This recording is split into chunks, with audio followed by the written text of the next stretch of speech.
Hello, builder കരിയറിൻ്റെ പുതിയൊരു വീഡിയോയിലേക്ക് എല്ലാവർക്കും സ്വാഗതം. ഞാൻ കീർത്തി.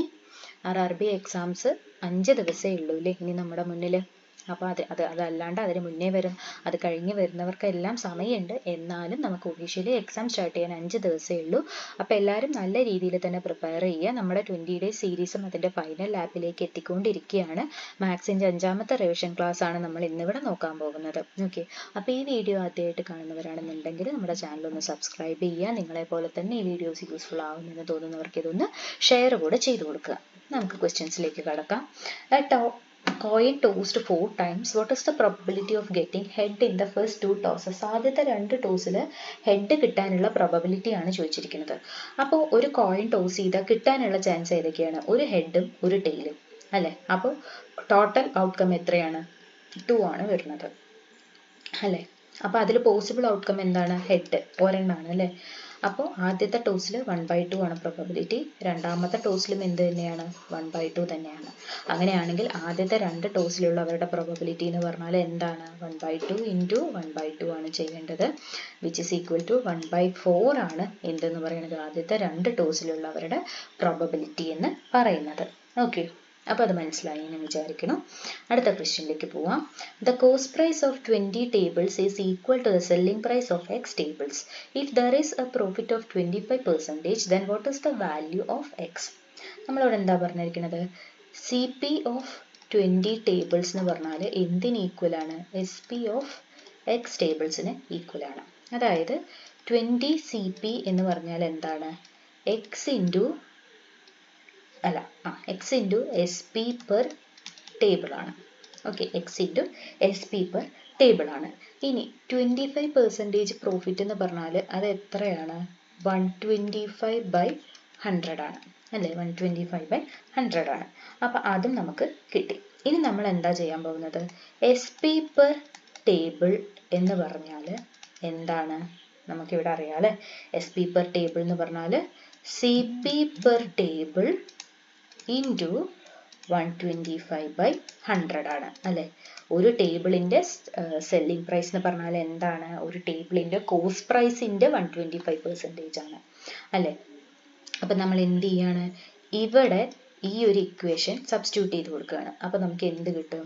20 CP is equal to X × CP × 125/100 എന്ന് കിട്ടും. CP ക്യാൻസൽ ആവും. X എന്ന് പറഞ്ഞാൽ എന്ത് വരും? 20 × 100 ഡിവൈഡഡ് ബൈ 125. 25ൽ 25 വെച്ച് ഡിവൈഡ് ചെയ്യുമ്പോൾ ഇവിടെ 5 എന്നും ഇവിടെ 4 എന്നും വരും. ഇതിവിടെ 4 ആണ്. 4 × 4 16 എന്ന് നമുക്ക് ആൻസർ കിട്ടും. 16 എന്ന് നമുക്ക് ആൻസർ കിട്ടും. ഓക്കെ, അപ്പോൾ അത് മനസ്സിലായി എന്ന് വിചാരിക്കുന്നു. അടുത്ത question. After selling 30% of the fruits, A fruit seller has 140 fruits left. അപ്പോൾ 30% ഫ്രൂട്ട്സ് വിറ്റു. അങ്ങനെയാണെങ്കിൽ ബാലൻസ് എത്രയാണുള്ളത്? 70% ആണുള്ളത്. അതെന്ന് പറഞ്ഞാൽ എന്താണ്? 140 ആണ്. അപ്പോൾ ഒറിജിനൽ പ്രൈസിൻ്റെ 70/100 ആണ് എന്ത്? 140 എന്ന് പറയുന്നത്. അങ്ങനെയാണെങ്കിൽ X നമുക്ക് എന്ത് കിട്ടും? 140 × 100 ഡിവൈഡഡ് ബൈ 70 എന്ന് കിട്ടും. 140 70ൽ 2 ടൈംസ് ആണ്. Xൻ്റെ വാല്യൂ 200. അതായത് ആദ്യം അയാളുടെ കയ്യിൽ എത്ര ഫ്രൂട്ട്സ് ആണ് ഉണ്ടായിരുന്നത്? 200 ഫ്രൂട്ട്സ് ആണ് ഉണ്ടായിരുന്നത്. ഓക്കെ, അപ്പോൾ ഇത് നമുക്ക് പെർസെൻറ്റേജിൽ കറക്റ്റായിട്ട് ഇതിനെക്കുറിച്ച് കൂടുതൽ എക്സ്പ്ലനേഷൻസ് ഉണ്ട്. അപ്പോൾ ഇത് ഇങ്ങനെയാണ് ചെയ്യേണ്ടത്. അടുത്തത്, find the product of A² into, ഇത് A² ആണ്, A² into 2a⁻22 into 4a⁻23. അപ്പോൾ ആദ്യം നമ്മൾ കോഎഫിഷ്യൻസ് മൾട്ടിപ്ലൈ ചെയ്യുകയാണ്. 1 × 2 × 4 എന്ന് പറയുമ്പോൾ നമുക്ക് 8 എന്ന് കിട്ടും. ഇനി ലോ ഓഫ് എക്സ്പോണൻസ് നോക്കുകയാണ്. A² into a⁻22 into a⁻23. അപ്പോൾ എന്താ വരിക? a⁻2 + 22 + 23 എന്നാണ് വരിക. നമുക്ക് എന്ത് കിട്ടും? a⁻47 എന്ന് കിട്ടും. അപ്പോൾ നമ്മുടെ ആൻസർ എന്താണ്? 8a⁻47 ആണ് ആൻസർ വരിക. ഓക്കെ, അപ്പോൾ അത് മനസ്സിലായി എന്ന് വിചാരിക്കുന്നു. നമുക്ക് അടുത്ത ക്വസ്റ്റ്യനിലേക്ക് പോവാം. അടുത്ത ക്വസ്റ്റ്യൻ എന്താണ്? Interior angle. ഒരു റെഗുലർ പോളിഗണിന്റെ ഇന്റീരിയർ ആംഗിൾ എന്ന് പറഞ്ഞാൽ എന്താണ്? ഇപ്പം നമ്മൾ എക്സ്റ്റീരിയർ ആംഗിൾ എക്സ് ആയിട്ട് എടുത്താൽ ഇന്റീരിയർ ആംഗിൾ എക്സ് പ്ലസ് 36 ആണെന്ന് തന്നിട്ടുണ്ട്. നമ്മളോട് പോളിഗണിന്റെ നമ്പർ ഓഫ് സൈഡ്സ് ആണ് ചോദിച്ചിരിക്കുന്നത്. എക്സ്റ്റീരിയർ ആംഗിൾസ് നമുക്കൊരു ഫോർമുലയുണ്ട്. Exterior angle is equal to 360 degree divided by n ആണ്. n എന്ന് പറഞ്ഞാൽ നമ്പർ ഓഫ് സൈഡ്സ്. അപ്പം നമ്പർ ഓഫ് സൈഡ്സ് എന്ന് പറഞ്ഞാൽ എന്തായിരിക്കും? 360 ഡിഗ്രി ഡിവൈഡഡ് ബൈ ഒരു എക്സ്റ്റീരിയർ ആംഗിൾ ആണ് അല്ലേ? അപ്പം നമുക്ക് ഇവിടെ എന്ത് ചെയ്യാം? പിന്നെ നമുക്കൊരു കാര്യം അറിയാം. ഒരു ഇതിന്റെ interior angle plus exterior angle എന്താണ്? 180 ഡിഗ്രി ആണ് അല്ലെ? ലീനിയർ ആംഗിൾ ആണ്, 180 ഡിഗ്രി ആണ്. അങ്ങനെയാണെങ്കിൽ ഇവിടുന്ന് നമുക്ക് എന്ത് പറയാം? Exterior angle plus interior angle is equal to 36 is equal to 180 degree എന്ന് പറയാം അല്ലേ? അപ്പം നമുക്ക് എന്ത് കിട്ടും? 2x is equal to 144 എന്ന് കിട്ടും. x is equal to 144 divided by 2 എന്ന് പറയുമ്പോൾ 72 എന്ന് കിട്ടും. അതായത് ഒരു എക്സ്റ്റീരിയർ ആംഗിളിന്റെ വാല്യൂ 72 ഡിഗ്രി ആണ്. അങ്ങനെയാണെങ്കിൽ നമ്പർ ഓഫ് സൈഡ്സ് നമുക്ക് എങ്ങനെ കിട്ടും? 360 divided by 72 ചെയ്താൽ മതി. ഇൻറ്റു 5 ആണ്. സോ ആ പോളിഗണിന്റെ നമ്പർ ഓഫ് സൈഡ്സ് എന്താണ്? 5 ആണ്.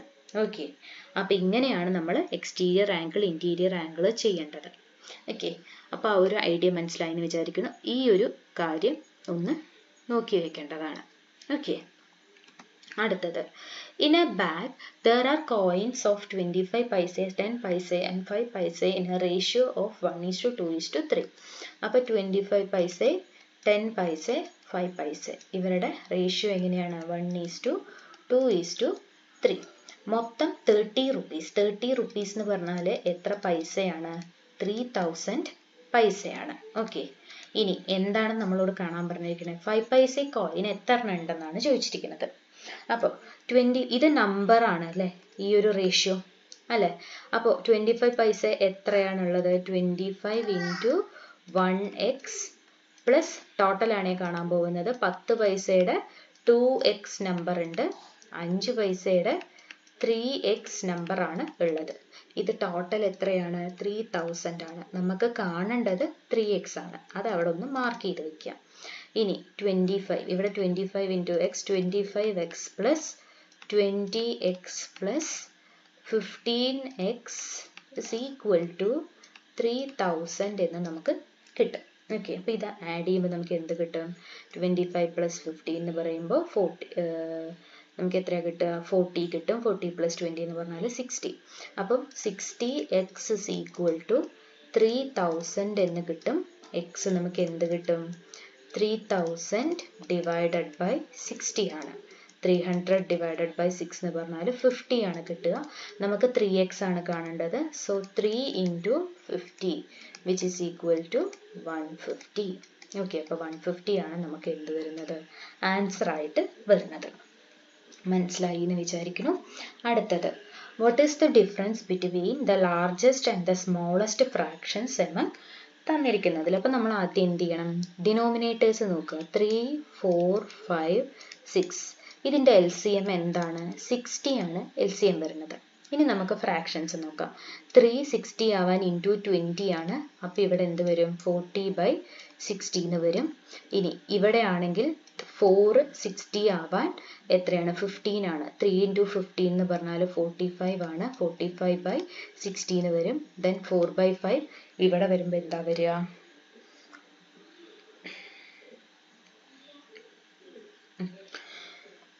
5 60 ആവാൻ 12 ആണ്. 4 ഇൻറ്റു 12 എന്ന് പറഞ്ഞാൽ 48/60 എന്ന് വരും. ദെൻ അടുത്തത് 5 ഇൻറ്റു 10 ആണ്. അപ്പോൾ 50/60 എന്ന് വരും. ഇനി ഇതിൽ ലാർജസ്റ്റ് എന്ന് പറഞ്ഞാൽ 50 ആണ്, സ്മോളസ്റ്റ് എന്ന് പറഞ്ഞാൽ 40 ആണ്. ഡിവൈഡഡ് ബൈ 60 നമുക്ക് എന്ത് വരും? 10/60 എന്ന് വരും. 1/6 ആണ് നമ്മുടെ ആൻസർ ആയിട്ട് വരുന്നത്. ഓക്കെ, അപ്പോൾ അത് മനസ്സിലായി എന്ന് വിചാരിക്കുന്നു. അടുത്തത്, 14 മീറ്റർ പെർ സെക്കൻഡ് എത്ര കിലോമീറ്റർ പെർ അവർ ആണ്? എളുപ്പമാണ് അല്ലേ? 14 ഇൻറ്റു 18/5 ചെയ്താൽ മതി. 14 ഇൻറ്റു 18 എന്ന് പറഞ്ഞാൽ നമുക്ക് മൾട്ടിപ്ലിക്കേഷൻ ട്രിക്ക് അറിയാം. 8 4s are 32, balance 3, 8 plus 4 12 plus 3 15, 1 1 + 1 2. അപ്പോൾ ഇത് അറിയാത്തവർ നമ്മുടെ മൾട്ടിപ്ലിക്കേഷൻ ട്രിക്സ് എന്ന് പറഞ്ഞിട്ട് വീഡിയോ ഉണ്ട്, അത് പോയി കണ്ടിട്ട് മാത്രം ഇത് ചെയ്യുക കേട്ടോ. ഇത് അത്രയും എളുപ്പമുള്ളൊരു മെത്തേഡാണ്.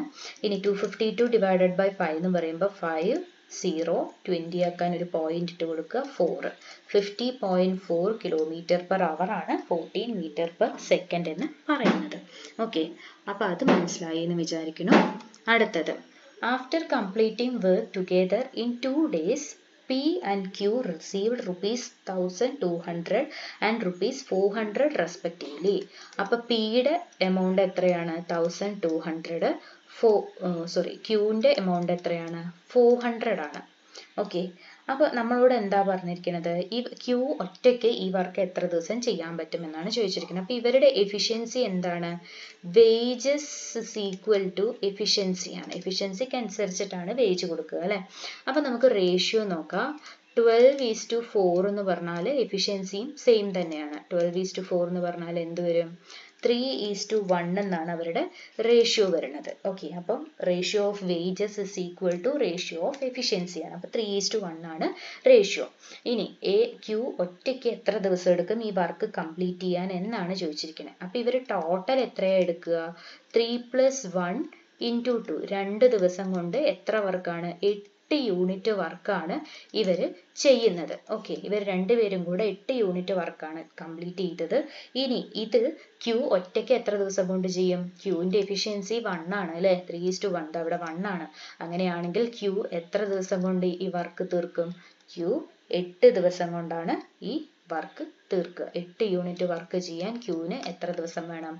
8 ദിവസം വേണം. കാരണം ഒരു യൂണിറ്റ് വർക്ക് ക്യൂ ഒരു ദിവസം ചെയ്യുള്ളൂ. ഓക്കെ, അപ്പോൾ ആ ഒരു കൺസെപ്റ്റ് മനസ്സിലായി എന്ന് വിചാരിക്കുന്നു. അടുത്ത question, speed of A boat in still water is 13 km/h. Okay, still വാട്ടറിൽ 13 km/h. വാട്ടർ കറണ്ടിന്റെ സ്പീഡ് എന്താണ്? 4 km/h ആണ്. ഓക്കെ, അപ്പോൾ നമുക്ക് എന്ത് വേണം? അപ്സ്ട്രീമിലെ സ്പീഡാണ് വേണ്ടത്. അപ്സ്ട്രീം സ്പീഡ് നമുക്ക് എന്ത് പറയാം? Speed of boat minus speed of water current ആണ് അപ്സ്ട്രീം അല്ലേ.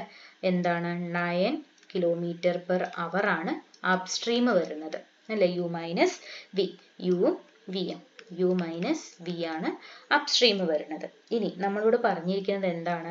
68 km അപ്സ്ട്രീം ചെയ്യാനുള്ള സമയം എത്രയെന്നാണ് ചോദിച്ചിരിക്കുന്നത്. അപ്പോൾ നമുക്ക് എന്തറിയാം? Time is equal to distance by speed ആണ് അല്ലേ. അപ്പോൾ എന്താണ്? ഡിസ്റ്റൻസ് 68 ആണ്, നമുക്ക് സ്പീഡ് 9 ആണ്. 68/9 എന്ന് പറയുമ്പോൾ നമുക്ക് എന്ത് കിട്ടും? എന്താ കിട്ടാൻ പോകുന്നത്? 68/9 എന്ന് പറയുമ്പോൾ നമുക്ക് ഇവിടെ 7 കിട്ടും. 63 ബാലൻസ് 5 കിട്ടും. ദാറ്റ് മീൻസ് 5/9 hours ആണ് 68 km ചെയ്യാനായിട്ട് എടുക്കുന്ന സമയം എന്ന് പറയുന്നത്. അപ്പോൾ 5/9 നമുക്ക് എന്ത് ചെയ്യണം? അപ്പോൾ ഇതിവിടെ കണ്ടു കഴിഞ്ഞാൽ തന്നെ നമുക്കറിയാം 33 minutes. കാരണം ബാക്കിയെല്ലാം എന്താണ്? അവേഴ്സ് മാത്രമേ ഉള്ളൂ. ഇവിടെ മാത്രമേ മിനിറ്റ് തന്നിട്ടുള്ളൂ. പക്ഷേ എക്സാമിന് നമുക്ക് മേ ബി തിരിച്ച് 2-3 എണ്ണം ഉണ്ടാവും. അപ്പം നമ്മൾ എന്ത് ചെയ്യണം? ഇതിനെ ഇൻറ്റു 60 ചെയ്ത് കഴിഞ്ഞാൽ നമുക്കിതിനെ മിനിറ്റിലേക്ക് മാറ്റാൻ പറ്റും. അപ്പം നമ്മളിവിടെ എന്ത് ചെയ്യും? 3 വെച്ച് കട്ട് ചെയ്യുമ്പോൾ ഇവിടെ 3, ഇവിടെ എന്ത് വരും? 20 എന്ന് വരും. അഗെയിൻ ഇവിടെ കട്ട് ചെയ്യുന്ന സമയത്ത് നമുക്ക് എന്ത് വരും? 15 എന്ന് വരും അല്ലേ. 5 × 15 എന്ന് പറയുമ്പോൾ, അല്ല സോറി, ഞാൻ ചെയ്തതിൽ എവിടെയോ എന്തോ ഒരു മിസ്റ്റേക്ക് വന്നിട്ടുണ്ട്. ഒന്ന് നോക്കട്ടെ. 5/9 × 60 എന്നാണ് വരുന്നത്. അപ്പോൾ 3 വെച്ച് ഡിവൈഡ് ചെയ്യുന്ന സമയത്ത് ഇവിടെ 2 എന്ന് വരും, ഇവിടെ 3 എന്ന് വരും. ഇവിടെ 5 × 2. ഓക്കെ, അപ്പോൾ ഇവിടെ താണ് തെറ്റിപ്പോയത്. 5 × 2 100 എന്ന് വരും. 100/3 നമുക്ക് യൂണിവേഴ്സൽ ഫ്രാക്ഷൻ ആണ്. 100/3 എന്ന് പറഞ്ഞാൽ 33.333 ഇങ്ങനെ പോകും. അപ്പോൾ അതെന്തായി? 33 minutes. 7 hours 33 minutes ആണ് വരുന്നത്. ഓക്കെ, അപ്പോൾ അങ്ങനെയാണ് കുറച്ച് ക്വസ്റ്റ്യൻസ് നമുക്ക് ഡിസ്കസ് ചെയ്തത്. നമ്മൾ മാത്സിൽ ഇമ്പോർട്ടൻ്റ് ആയിട്ടുള്ള 10 ടോപ്പിക്കിൽ നിന്നുള്ള ക്വസ്റ്റ്യൻസ് ആണ് നമ്മൾ ഡിസ്കസ് ചെയ്തത്. അപ്പോൾ അതെല്ലാവർക്കും മനസ്സിലായി എന്ന് വിചാരിക്കുന്നു. നല്ല രീതിയിൽ തന്നെ എക്സാമിന് പ്രിപ്പയർ ചെയ്യുക. അപ്പോൾ എന്തെങ്കിലും കൺഫ്യൂഷനോ കാര്യങ്ങളോ ഉണ്ടെങ്കിൽ നമ്മുടെ കമൻറ്റ് ബോക്സിൽ ചോദിച്ചു കഴിഞ്ഞാൽ ഞാൻ ആ ക്വസ്റ്റ്യൻ ഒന്നുകൂടെ റിപ്പീറ്റ് ചെയ്ത് തരുന്നതായിരിക്കും.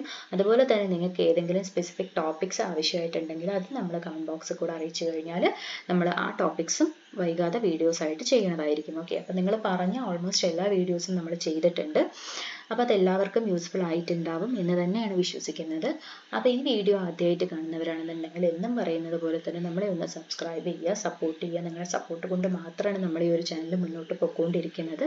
അപ്പോൾ നിങ്ങളെപ്പോലെ തന്നെ ഈ വീഡിയോസ് യൂസ്ഫുൾ ആവുന്നവർക്ക് ഇതൊന്ന് ഷെയർ കൂടെ ചെയ്തു കൊടുക്കുക. ഓക്കെ, അപ്പോൾ അടുത്തൊരു വീഡിയോ ആയിട്ട് കാണുന്നതുവരേക്കും താങ്ക് യു.